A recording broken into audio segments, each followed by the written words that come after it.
मैंने कभी नहीं ओढ़वा दिया।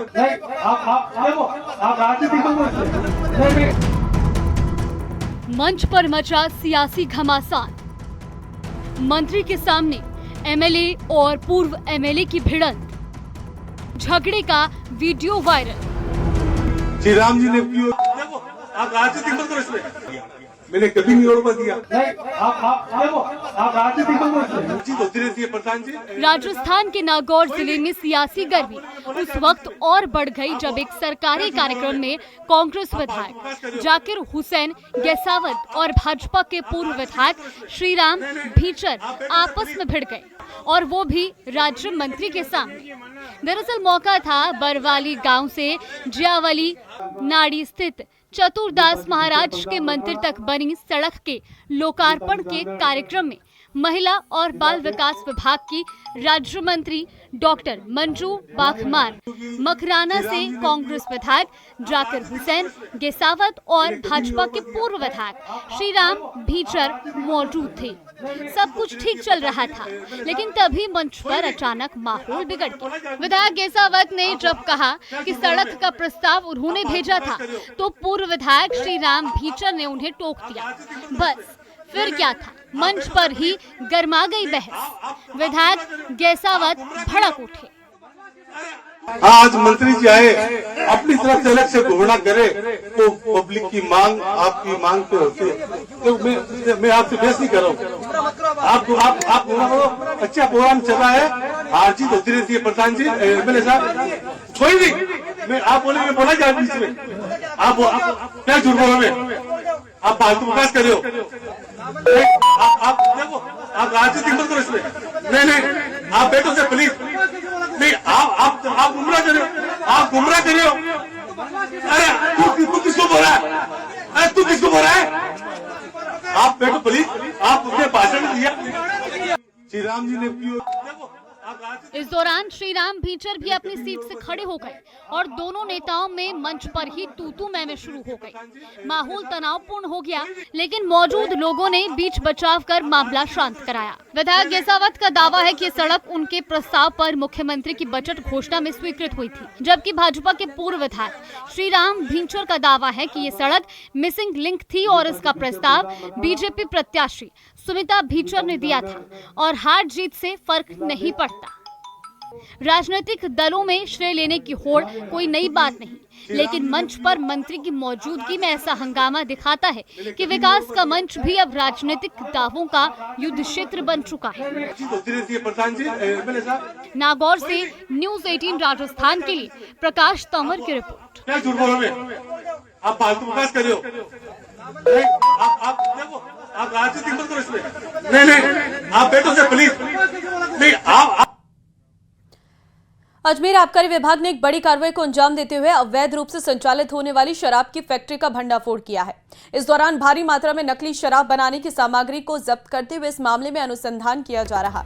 मामले की जानकारी देते हुए आबकारी अधिकारियों ने बताया है कि एक मकान में ये फैक्ट्री संचालित की जा रही थी, जिसमें 2.5 से 3,000 लीटर स्प्रिट मिली है और जिसके माध्यम से इस अवैध शराब को बनाने की कार्रवाई की जा रही है। इसमें अलग अलग ब्रांड की कई शराब की बोतल तैयार कर उन्हें शराब के ठेके पर भी सप्लाई होने की बात सामने आई है। शराब पर निरंतर पूरे अजमेर जिले में कार्रवाई की जा रही है और अभी भी हमारा अभियान चल रहा है। हम आगे भी इस पर कार्रवाई करेंगे। नियंत्रण कार्रवाई जारी रहेगी।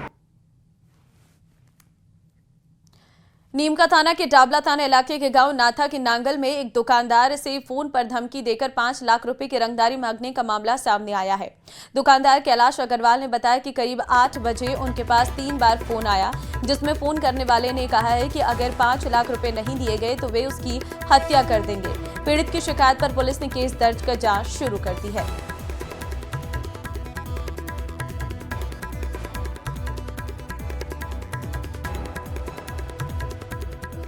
फोन करके ऐसे कहा कि हमारे घर की पेमेंट रुपये भेज देना। उसके बाद में मेरे थोड़ा सा संकोच हुआ कि भाई मामला गड़बड़ है। मैंने जल्दी से दुकान बढ़ाई, घर पे गया। घर पे जाके मैंने अपने बच्चों से बात की। बच्चों ने कहा कि आप पुलिस में केस दर्ज कराओ। मैंने पुलिस में केस दर्ज करवाया। पुलिस में केस दर्ज कराते ही तो पुलिस एक्शन में आई, पुलिस एंड टू एंड मेरे घर के ऊपर आ गई। घर पे आके पुलिस ने पूरी इंक्वायरी की, इंक्वायरी करके उन्होंने मेरे से बयान लिए और मेरे घर की फ़ोटो, मेरी दुकान की फ़ोटो खींच के ले गई। बारां जिले के पाठेटा गांव में 7 दिन पहले आकाशीय बिजली गिरने से जीएसएस का ट्रांसफार्मर जलने से करीब 1.5 दर्जन गांव की बिजली आपूर्ति बाधित है। दूसरे जीएसएस से यहां बिजली देकर जलदाय विभाग का फिल्टर प्लांट और गांव को आंशिक बिजली दी जा रही है। बीते 7 दिनों से पूर्ण रूप से बिजली न मिल पाने के चलते आक्रोशित ग्रामीणों ने बीती रात फिल्टर प्लांट से शहर को होने वाली पानी की सप्लाई बंद कर प्रदर्शन किया। प्रदर्शन की सूचना पर डीएसपी उमेंद्र शेखावत भारी पुलिस जाब्ते के साथ मौके पर पहुंचे और ग्रामीणों से देर रात तक समझाइश की है। नया ट्रांसफार्मर लगने के आश्वासन पर ग्रामीणों ने प्रदर्शन खत्म करने के साथ ही पानी की सप्लाई खोली है। बिल्कुल कम पिछले 25 तारीख से हमारे पाटेड़ा क्षेत्र की जो पाटेड़ा जीएसएस है, लगभग इसमें 16 से 15 गांव हैं, उसमें विद्युत आपूर्ति इन्होंने बिल्कुल भी नहीं कर, बिल्कुल इनका तरीका ही नहीं है और बिल्कुल भी लोगों ग्रामीणों को बिजली नहीं मिल पा रही है। उसी लेकर ग्रामीणों में आक्रोश है और आज दिन भर से 10 बजे से मैं इनके सहयोग में खड़ा हूँ। यहाँ पर जो आसपास के गांवों में बिजली की सप्लाई है वो बाधित हुई है। इसकी वजह रही कि आकाशीय बिजली गिरने की वजह से और पिछले दिनों बरसात लगातार होने की वजह से वो ट्रांसफार्मर जो है वो मौके पर नहीं पहुँच पाया क्योंकि वहाँ ज़मीन कच्ची है। झुंझुनू के उदयपुर वाटी से खबर है, जहां पर नांगल पावर हाउस के पास ट्रांसफार्मर में धमाका। हादसे में के वक्त मौजूद युवक बाल बचा है। धमाके की घटना पास लगे सीसीटीवी में कैद हो गई है। तो नांगल पावर हाउस के पास ट्रांसफार्मर में धमाका हुआ है। हादसे के वक्त वहां पर मौजूद युवक जो है वो बाल बचा है। ये आप जरा तस्वीरें देखिए, भयंकर ये ट्रांसफार्मर में धमाका देखने को मिला है। आप देखिए कैसे आग का पूरा गुबार जो है वो वहां पर फैला है, लेकिन ये तो गनीमत रही कि वहां पर मौजूद एक युवक की जान बच गई और यहाँ पर गाड़ी भी थी, उसमें भी आग नहीं लगी। लेकिन ट्रांसफार्मर के पास से जाना आपके लिए कितना खतरा है वो आप इन तस्वीरों में देख सकते हैं। बहुत सारे लोग इन ट्रांसफार्मर्स के नीचे खड़े रहते हैं, यहाँ पर अपनी गाड़ियों को लगाए रहते हैं, लेकिन ये घटना आपको साफ बताती है कि आपको ट्रांसफार्मर के आगे गाड़ी नहीं करनी है, ना ही खुद को खड़ा रखना है, क्योंकि इस तरीके की घटनाएं जो हैं वो बहुत ज़्यादा बढ़ सकती है, क्योंकि पावर वोल्टेज ऊपर नीचे हो जाने की वजह से इस तरीके की घटनाएं सामने आती है। स्पार्किंग के बाद अब ये आग लगने की घटना सामने आई है, जिसमें ट्रांसफार्मर में बहुत बड़ा धमाका हुआ है और उसके बाद एक आग का गोला जो है वो फैलता हुआ नजर आई है। तो गनीमत रही कि वहाँ पर मौजूद युवक को कुछ नहीं हुआ।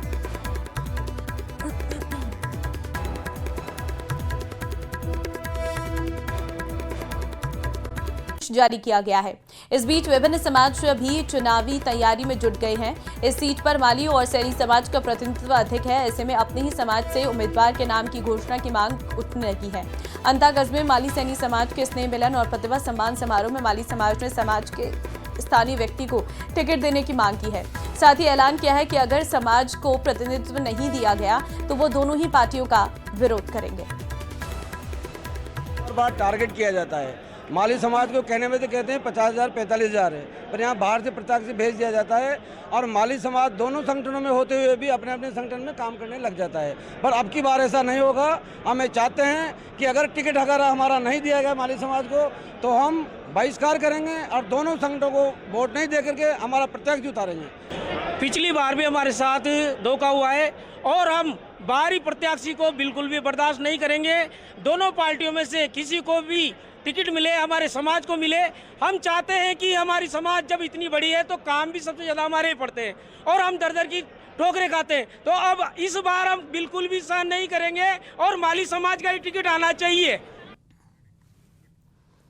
लंग कैंसर के इलाज में बायो मार्कर तकनीक कैंसर मरीजों के लिए फायदेमंद साबित हो रही है। पहले जहां स्टेज 4 के मरीजों का सर्वाइवल टाइम बहुत कम था, वहीं अब टारगेटेड दवाओं के जरिए कई मरीज 3 से 5 साल या उससे अधिक समय तक भी जी पा रहे हैं। बायोमार्कर आधारित उपचार न केवल मरीज का सर्वाइवल बढ़ाता है बल्कि उसे बेहतर जीवन जीने का भी मौका देता है। भगवान महावीर कैंसर अस्पताल के medical archaeologist doctor Deepak Gupta ने बताया है कि जैसे हर कैंसर का इलाज अलग होता है, वैसे ही बायोमार्कर के जरिए एक ही कैंसर के हर मरीज का उपचार भी रोगी की बीमारी और शारीरिक स्थिति के अनुसार अलग होता है, जिसे पर्सनलाइज्ड उपचार कहा जाता है। लंग कैंसर में इसमें बेहतरीन परिणाम सामने आए हैं। बायोमार्कर की सहायता से रोगियों को अब टारगेटेड दवाओं के जरिए उपचार किया जा रहा है। इन दवाओं का एक बड़ा फायदा ये भी है कि ये सिर्फ कैंसर सेल्स को निशाना बनाती है, जिससे साइड इफेक्ट्स भी पारंपरिक कीमोथेरेपी की तुलना में कम होता है। इसका सीधा लाभ मरीज की जीवन गुणवत्ता पर पड़ता है। इसमें कम थकावट, कम बाल झड़ने और बेहतर दिनचर्या के साथ जीवन जी सकते हैं। आर्टिफिशियल इंटेलिजेंस और मशीन लर्निंग की वजह से लंग कैंसर के स्क्रीनिंग से लेकर के कैंसर के treatment, side effect monitoring, drug development, इन सभी फील्ड में बहुत अधिक प्रगति आजकल हो रही है। एआई की वजह से हम अर्ली स्टेज पे जो कैंसर डायग्नोज होते हैं उन्हें अच्छे से डिटेक्ट कर पाते हैं। कैंसर स्क्रीनिंग में यह बहुत अधिक मददगार है। जो सामान्य एक्सरे या सीटी स्कैन पर फाइंडिंग हम मिस कर जाते हैं, वो एआई से ज़्यादा एक्यूरेसी से डिटेक्ट हो सकता है। एआई की वजह से आप बायोमार्कर और अदर जीनोमिक एबनॉर्मेलिटीज़ को ज़्यादा एक्यूरेसी से आप डिटेक्ट कर पाते हैं, जिससे कि पेशेंट का ट्रीटमेंट ज़्यादा कारगर साबित होता है। बारां जिले के शाहबाद तहसील क्षेत्र का बांसखेड़ा मूलभूत सुविधाओं की कमी से जूझ रहा है। शमशान घाट की हालत भी बेहद खराब है। शमशान घाट तक पहुंचना किसी संघर्ष से कम नहीं है। वहीं यहां न तो शेड है और न ही बैठने की व्यवस्था।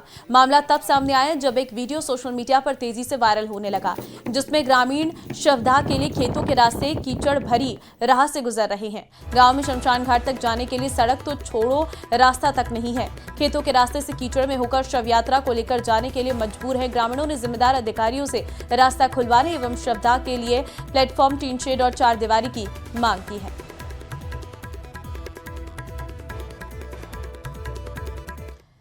सिरोही मुख्यालय पर सबसे पुराना बाल मंदिर विद्यालय अपनी दुर्दशा के आंसू रो रहा है। झालावाड़ में हुए स्कूल में हादसे के बाद सिरोही का बाल मंदिर विद्यालय भी पिछले कई वर्षों से रिनोवेशन की मांग करते नजर आ रहा है। स्कूल के कमरों में पानी भराव और जर्जर हो चुके हैं। स्कूल के मैनेजमेंट में शिक्षा विभाग में कई बार रिपेयरिंग को लेकर लिखित में पत्र भी दिए गए हैं। मानसून में हर बार कमरे दरार आए हैं। पिलर और कक्षा के कमरों में हजारों लीटर पानी भरा होता है, जिसे मोटर की सहायता से बाहर निकालना पड़ता है। शिक्षा विभाग ने अभी तक रिपेयरिंग का काम नहीं करवाया है।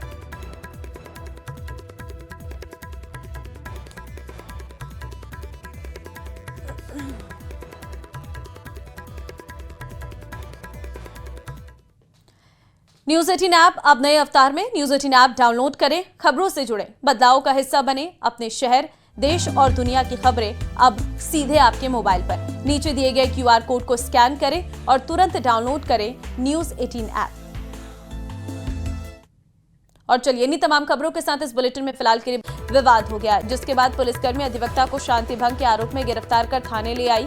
उधर अधिवक्ता को थाने ले जाने और शांति भंग में हिरासत में लिए जाने की सूचना के बाद ब्यावर बार एसोसिएशन के अध्यक्ष दिलीप गौरा सहित बड़ी संख्या में अधिवक्ता थाने पहुंच गए और सभी अधिवक्ता को छोड़ने की बात पर अड़े रहे। उधर विवाद की सूचना मिलने के बाद डिप्टी राजेश कसाना भी थाने पहुंचे और समझाइश का प्रयास किया, लेकिन अधिवक्ता पुलिसकर्मी को लाइन हाजिर करने की मांग पर अड़े रहे और थाने के बाहर धरने पर बैठ गए। करीब 1 घंटे तक पुलिस द्वारा समझाइश के बाद पुलिस और अधिवक्ताओं के बीच समझौता वार्ता की गई। पर फायरिंग की थी। एसपी ने मामले में कंट्रोल रूम को सूचना नहीं देने और लापरवाही बरतने वाले एएसआई के खिलाफ कार्रवाई की बात कही है। डीएसटी टीम द्वारा ये तायद की कि साहब ये घटना घटित हुई है, रात्रि के 1:30 बजे घटित हुई है।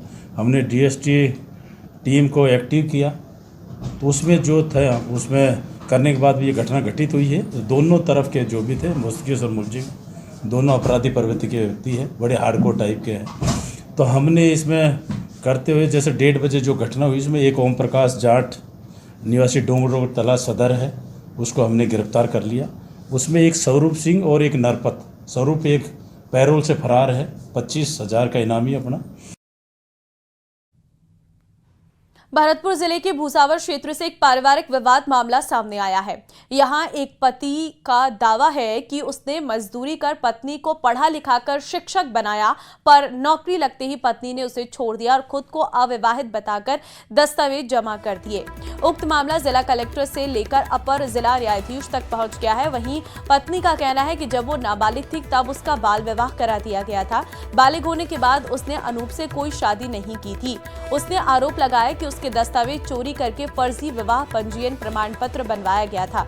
पति ने मजदूरी कर बढ़ाया, टीचर बनते पत्नी ने मुंह फेर दिया है।